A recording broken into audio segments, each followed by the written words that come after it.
उड़ना है तो बाज की तरह उड़ो जिसमें हार का नाम ही ना हो।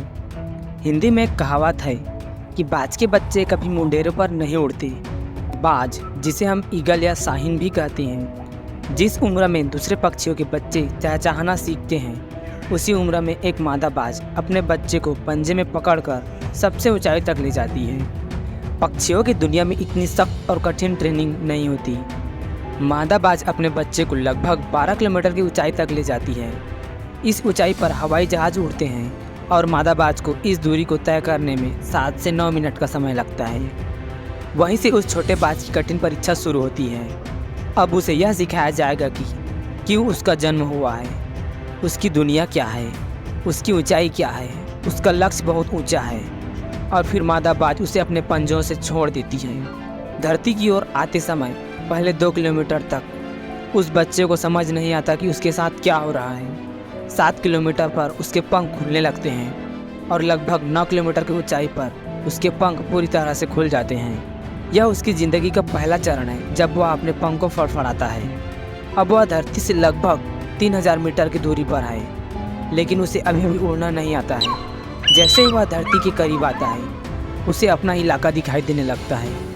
अब वह धरती से सिर्फ 700 से 800 मीटर दूर है, लेकिन उसके पंख इतने मजबूत नहीं कि वह उड़ सकते हैं। जब वह धरती से लगभग 400 या 500 मीटर की दूरी पर होता है, तब उसे लगता है कि शायद उसकी ज़िंदगी की आखिरी यात्रा है। तभी अचानक एक बाज आता है और उसे अपने पंजों में पकड़कर ले जाता है और उसके पंखों पर नियंत्रण कर लेता है। यह बाज उसकी माँ होती है, जो उसके ठीक ऊपर उड़ रही होती है। इस तरह उसकी ट्रेनिंग तब तक जारी रहती है जब तक वह उड़ना नहीं सीख जाती है। यह ट्रेनिंग कमांडो जैसी होती है। और फिर दुनिया को एक बाज मिलता है, एक बाज जो अपने से 10 गुना भारी जानवर का शिकार कर सकता है। लेकिन बाज का संघर्ष यही खत्म नहीं होता है। वह सिर्फ पक्षियों का राजा ही नहीं, बल्कि अपनी शान और आत्मसम्मान के लिए उसे असीमित पीड़ा सहनी पड़ती है। इसी तरह जितना अधिक दर्द कोई इंसान सहता है, उतना ही सफल वह बनता है। सफलता का एक छिपा हुआ दरवाज़ा हम सभी के अंदर होता है। बहुत कम लोग इसे ढूंढ पाते हैं, लेकिन अगर इंसान अपनी क्षमता को पहचान ले तो अपने जीवन में आगे बढ़ सकता है। किसी ने बहुत सही कहा है, दोस्तों, एक पल के लिए मत सोचो कि आप कमज़ोर हैं। हम सभी के अंदर एक आंतरिक शक्ति का खजाना छुपा हुआ है। एक बाज का लगभग जीवन 70 साल का होता है, लेकिन उसके जीवन में एक मोड़ आता है, वह जब 40 साल का होता है। इस उम्र में उसकी चोंच झुक जाती है। वह इतनी पतली हो जाती है कि वह शिकार नहीं कर सकता। पंख इतने भारी हो जाते हैं कि छाती से चिपक जाते हैं, जिससे उड़ान भरना मुश्किल हो जाता है। जिस पंजे से वह शिकार करता है, उसके नाखून टेढ़े हो जाते हैं। अब उसके पास 2 विकल्प होते हैं, या तो 40 की उम्र में मर जाए, क्योंकि वह ना उड़ सकता है और ना ही शिकार कर सकता है। लेकिन बाज मौत को नहीं चुनता, वह हार नहीं मानता। अपने जीवन की इस मोड़ पर बाज अपने इलाके की सबसे ऊंची चोटी पर चढ़ता है और पत्थर पर अपनी चोंच मारकर खून बहा देता है। इस समय बाज असीम पीड़ा सहता है और अंत में अपनी चोंच तोड़ देता है।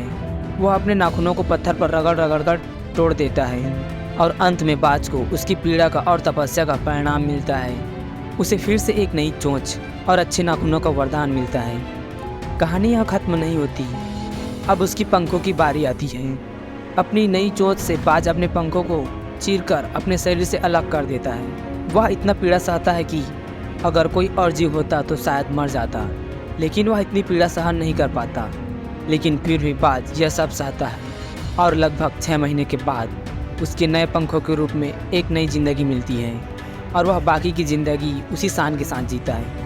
दोस्तों, आज के समय में अनगिनत आराम और असीमित प्यार ने इंसान को बाजार की मुर्गी जैसा बना दिया है, जिसका शरीर तो बहुत बड़ा और मजबूत होता है, लेकिन वो लड़ नहीं सकते। उनके पंख भारी होते हैं, लेकिन वो उड़ नहीं सकते।